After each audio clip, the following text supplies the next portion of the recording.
Thank you, and thank everyone for joining. I hope everyone is staying safe, healthy, and somewhat sane in the zombie apocalypse that we find ourselves in today.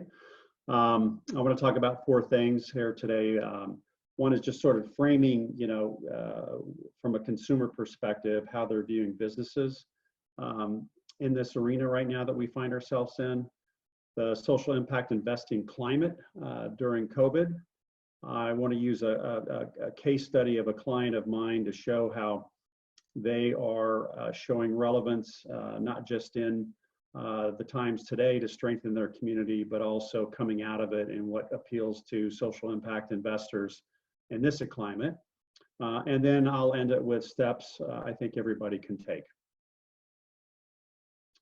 So just from a consumer perspective, people are watching, and I probably don't have to tell anybody in this room that more and more, I've been in this in sort of the purpose arena for about 10 years now, and have seen, increasingly more and more companies embed purpose in their business model. And it's not just with Fortune 500 companies, but it's also with startups and small businesses as well. And so if anything, with people watching on how companies are performing today, there is a greater expectation for companies to really help pull the country out. They're watching, and I've highlighted two relevant statistics on how consumers look at companies during this and how they'll view them afterwards. And there's no shortage of studies. I use the one from Edelman Trust Barometer. But to me, for this purpose, the most important one is the last proof point. 82% of people believe local businesses are going to have the greatest impact, and they also have the greatest expectations of small businesses and local businesses in their community. So consumers are watching; they care about this. And then what's the social impact investing community doing right now, and what they're thinking about? And I've got a couple of social impact investor clients, and I started talking to them in the beginning of March, and just to see, are you guys still investing? Is the community still investing? Is anything changing?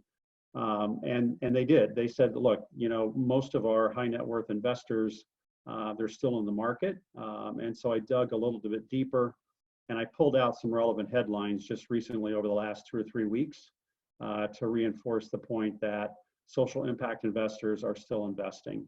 And as I go to the next slide, but their investment criteria is changing a little bit. There was a great, even in today's Impact Alpha, there was a great story about how investors are really looking at the social impact that COVID-19 is having, and they're beginning to increase their investments in those companies that can really demonstrate things that they're doing to strengthen the social aspects, some of the systemic social issues that we find, particularly in disadvantaged communities, and how they're investing in those companies right now. But it is changing a little bit. More and more, I see that social impact investors are using the United Nations Sustainable Development Goals as a screen and as a way to begin to involve their high net worth investors in a conversation on what types of values-based investments that they want to make. And then they've also added a new word that I've learned, additionality, and I'll explain that in a little bit further down in the deck. But coming out of this crisis that we're in, they're looking at specific ways that they can invest that would have an additional impact in those communities that small businesses and startups serve. The case study that I want to talk about is True Colors. True Colors is a brewery in Wilmington, North Carolina that hires active and rival gang members to make beer. They've got a strong social commitment to reduce gun violence and some of the systemic social issues that you find in urban disadvantaged communities. The founder was in the middle of a cap raise when this happened, and so the bottom fell out on his investing opportunities. And so really the reason why I was reaching out to a couple of my clients and just doing a further analysis in the social impact community world is to really find out, what can True Colors do in this environment to really sort of highlight and emphasize an investment opportunity so they can pick that back up and start going out and reaching back out to investors. So they've developed a series of programs that they're dealing with right now, not just to help their gang member employees, but also the members of the community in which they live in. And so, as you can imagine, just like any other company in this environment, they face the same challenges of employees working remotely as we all are facing. But for these guys, they've also got some unique challenges. They're the gang leaders that really have the influence on street violence. They can't be in the streets because North Carolina's got a shelter-in mandate through at least the middle of next month. So they can't be out watching. They can't be out looking to see what's going on in their neighborhoods. They also know that most of the gang shootings and violence really start online. And so they've noticed, as I think we all have, that social media has significantly increased in this arena. And then just, again, you're in the middle of an economically disadvantaged community where there are little to no economic opportunities to begin with. And you can imagine the anxiety and the misinformation that are prevalent in that community, not just from a health perspective, but also from an economic perspective. So they're doing a few things from their employee perspective. So they are doubling down on the 4 cores for their employees: money, housing, transportation, and relationships.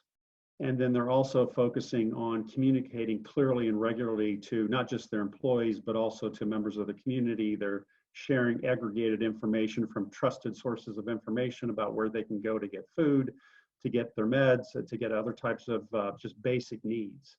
And they're also developing programs to manage mental and physical health during this shelter-in period. And again, they're providing lots of different resources to be sort of seen as an accurate source of information for their community. One of the things that they're really focusing in on is that, as I mentioned a couple of minutes ago, they know through their own data that shootings start online. Beefs start online, they take it to the streets. And so what the founder and what the gang leaders have done, they are all working together to take sort of this energy that they have. And I'm not a gamer, but they are working with Madden's football game, and they are developing a tournament. And so all of the gang leaders are working with the founder of the company to organize this. Every gang will have a team, and it'll be positioned and communicated much like it would be an NFL football game or playoff. So the Super Bowl will have, as you can see there, the national anthem. They'll have halftime shows, and then the winning team will have a cash prize. So again, it's an innovative approach to try to stem the increased gun violence that these communities could have in an arena, in an environment like what we're in right now. They're also trying to come up with entertaining ways to provide just basic information to their community on relieving stress, increasing wellness and professional growth. And so one of our gang members is learning now to be a chef. And so he's partnered there with a woman inside the company that provides their job curriculum, which they call Disrupt You. And so they've come up with a program called Cooking Up Conversations. It's a 15-minute program as Grip, who is the chef here, cooks up a meal, and she weaves in little bite-sized informations about what the community, what people can do to relieve stress in a variety of different ways. They've got 15 different segments planned, one for each week, and one will have a different recipe and a different discussion topic. So this is, now I'm going to get into sort of the back end of after we can begin to put COVID in sort of the rearview mirror. This is going to be the brewery. It's about 3/4 of the way completed. And if for folks that are familiar with St. Louis and the surrounding area, picture this brewery in East St. Louis because it's in the equivalent area in Wilmington, North Carolina. And what social impact investors are telling us now, what they'd like to see is, we're coming out of this, what are the economic opportunities? From a True Colors perspective, they check a couple of boxes. One, they're in an economically disadvantaged community, and one, they're going to have good paying jobs, and it's going to be an economic hub. So we've never really, the founder has never really talked about in any kind of detail before the economic aspects. He relied mostly on just talking about the social mission and reducing gun violence. But here we're really going to begin to blow out the economic benefits to this community. So you can see the types of jobs they're going to have, the types of salaries, but then also for the community, the brewery is also going to have a healthcare clinic, and it's going to be free for anyone in the community to come in and take advantage of. He's going to be running a series of Shark Tank competitions on a regular basis where anyone in the community can come in that's got an idea. He'll put them with angel investors. They'll work on a mission and a job business plan, and then they'll spin it out and get funding for it. They'll also, for those folks that don't necessarily want to go the entrepreneurial route, they will offer free job skills training as part of being part of the community. And then I had to throw in too, they're just going to have a great tasting beer. It's going to be a lager, so I had to say that too. But the founder's belief is that economic prosperity will lead to peace. And the gang employee members have adopted as sort of their mantra, #Dare to Prosper. And it's really beginning to change their beliefs that they have in themselves. And they think that this, combined with the economic opportunities on the back end, that will help to strengthen their communities, provide more economic opportunities, and also lead to peace. So then what does all this mean then as you begin to communicate this to social impact investors, and how do you package all this up, and what are the different ways to do this? There's a variety of different ways. One that they've done, they've talked to a handful of investors already, and the investors have said, tell us what you're doing. Let us see that you're active. And so the founder has come up with a newsletter that they are going to crank out every week. He's got a distribution of about 3,100 people that he's sending it to. Not all are social impact investors, but I would call that they're virtually all influencers. They're great networking people, and they might also have access to impact investors as well. He's going to start using Twitter and LinkedIn to communicate frequent updates.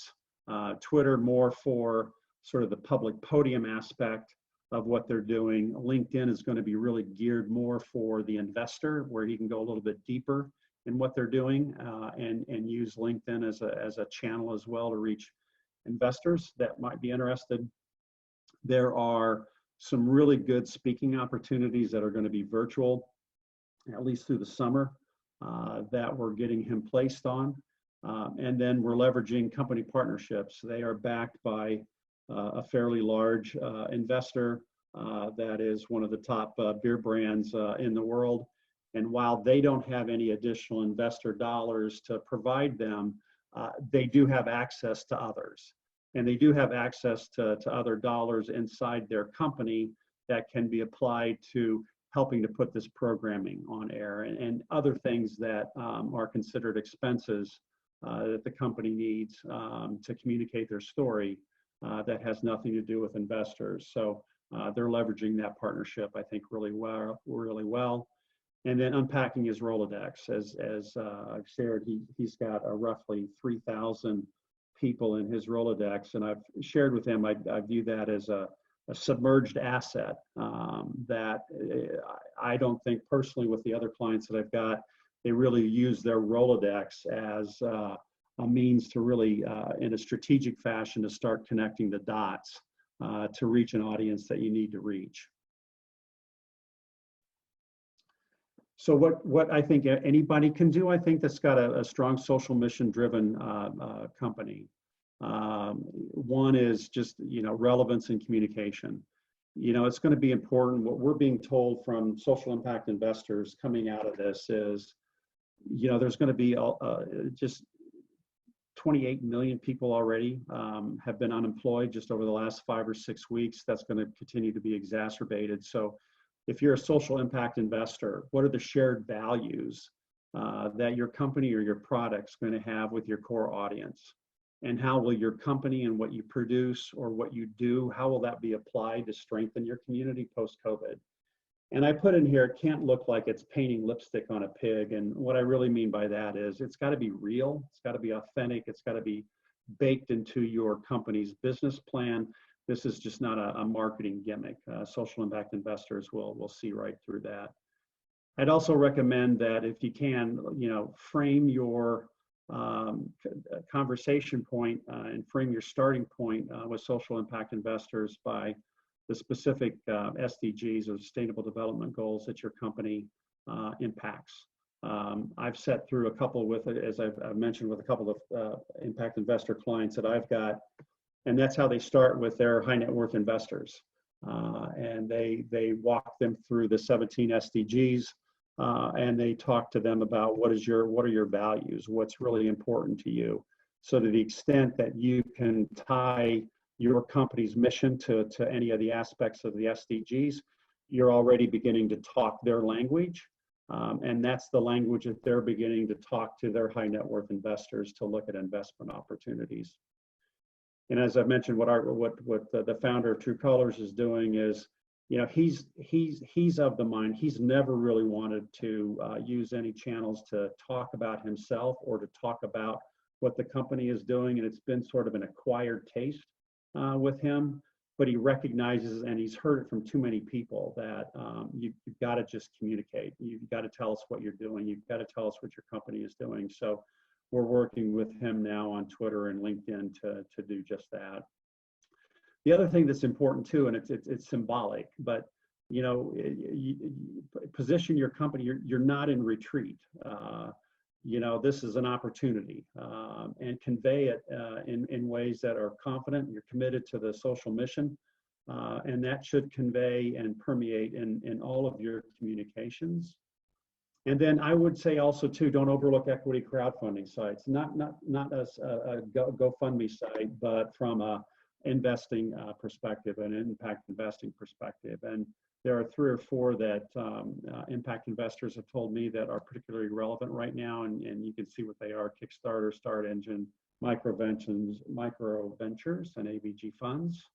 And then I've got, connect the dots, 6 degrees to Kevin Bacon. I cannot overstate the importance of your Rolodex. With the True Colors founder, with 3,000 relationships, we're working with him to develop a 3-tiered level, really, of relationships.